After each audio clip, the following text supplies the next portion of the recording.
Hello guys, Alex here. In today's video we'll be doing initial setup for your Sweep&Go account. We'll be covering sections such as client onboarding, billing, and the pricing setup. So let's get started. Let's take care of client onboarding first. Go to settings and select client onboarding. First thing you will see is service area setup. In here you're adding the zip codes you are servicing. To add those zip codes, simply go to add new zip codes field and enter them right here. I will add 2 of them. You can do also multiple just by adding the comma and then separate them. So let's do 10012 and 10013 for example. Simply click add and they'll be added to your regular pricing zip codes. You can add the zip codes under the premium pricing as well if you have the areas that you're pricing differently than those in regular pricing zip codes. Next, let's take care of sign up form. So in here you're editing what your clients will see during the onboarding process and on your onboarding form. You can change the maximum number of dogs you are offering your services for and include all of the cleanup frequencies you offer. So I will add, let's say 4 times a week, so that frequency will be available during the onboarding on my form. Also, you can enable or disable last time car was cleaned as all of those other options underneath. So you can, if your price does not depend on the last time car was cleaned, you can disable this field. So in here also you are requesting all of those information on the onboarding, and also you can enable those 2 fields or maybe just one of them. So I would request both the cell phone and the email before showing quotes, so you can do the follow-up on those prospects later when you receive the notification for the partial submission, where you receive the notification that someone requested the quote on your website or on your onboarding form. Those are all the fields that will show up on the sign up form, so you can enable or disable them. Also, you can enable or disable check as a payment method. If this field is disabled, your prospects will be required to enter credit card on file so they can finish up the onboarding process. Also, to get the notification for those partial submission, this field needs to be enabled. Simply select save changes and that will update your sign up form. Under the section callout and disclaimers, you're adding callout disclaimer special promos to your onboarding form, and you may check positioning for each by hovering over the question mark like this.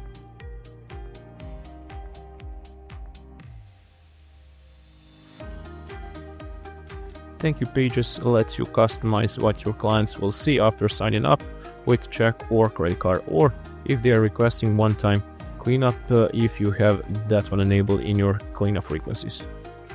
To save those changes, simply select Save Changes button. Here in emails, you enter an email address to which your clients can reply and enable or disable sending auto login to new clients. This is useful if you're importing clients to Sweep&Go and don't want to send login info right after import is completed, so you can do that one later by resending them a login info. Under terms of service, you're updating your terms of service. The Sweep&Go comes with already pre-filled terms of service, so you can update those with your terms of service, and simply select save changes to update those on your onboarding form. And under the privacy policy, you may enter that your privacy policy link, which will be showing up on your client onboarding form. Once we set up client onboarding, let's set up the billing for the account as well. In here, the first thing you will see are payment processing platforms that you can connect your Sweep&Go account to. You can choose between Stripe and the Fiserv. If you're just getting started, we recommend Stripe for the new businesses, and then once you process over 5K a month, you can switch to Fiserv. But also you can switch anytime between those 2 options. Under the billing option, you need to decide whether you will bill your clients before or after the services are performed. Since previously most of the businesses went to bill the clients after the services are performed, now more and more are switching to prepaid options, so I will choose the prepaid fixed as my default billing option. Hit save, so this one can be updated, and under the billing interval, I decide how frequently I will bill my clients for regular services. You can choose between monthly, every 4 weeks, weekly, daily, all of those options, but I will select monthly as my default billing interval.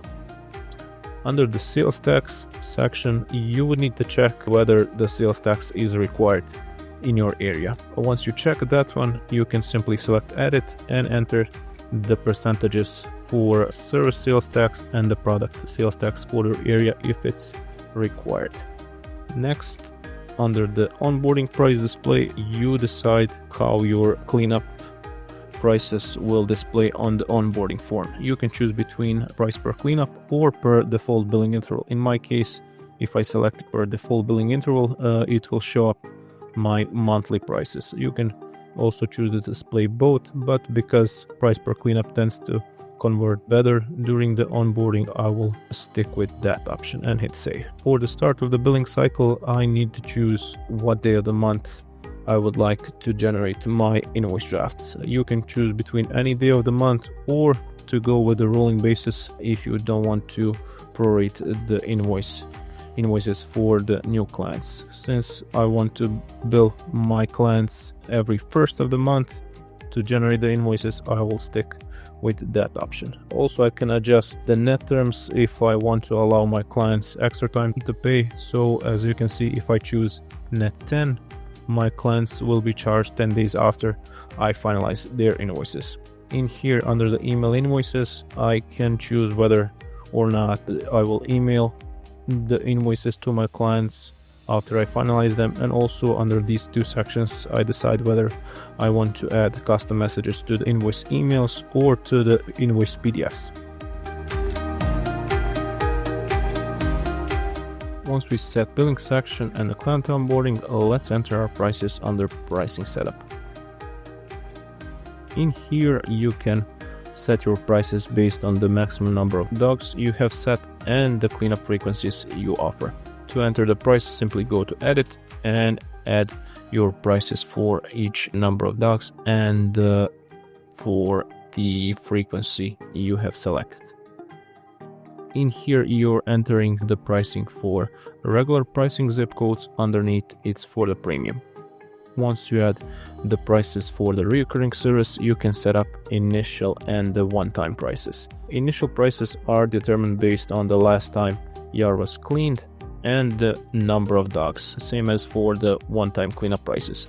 If you want to offer custom initial prices, you can enable this field right here, and under the title field, enter the text you would like to display instead of the estimate for your initial cleanup prices. You can hover over this question mark to see where that section will be showing up on your onboarding form. And that's it. Once you have client onboarding, billing, and the pricing setup set, your initial setup for your account is completed and you can start acquiring new clients. In case you have any questions or need further assistance, feel free to schedule an appointment with us and our support team will be happy to help. Goodbye.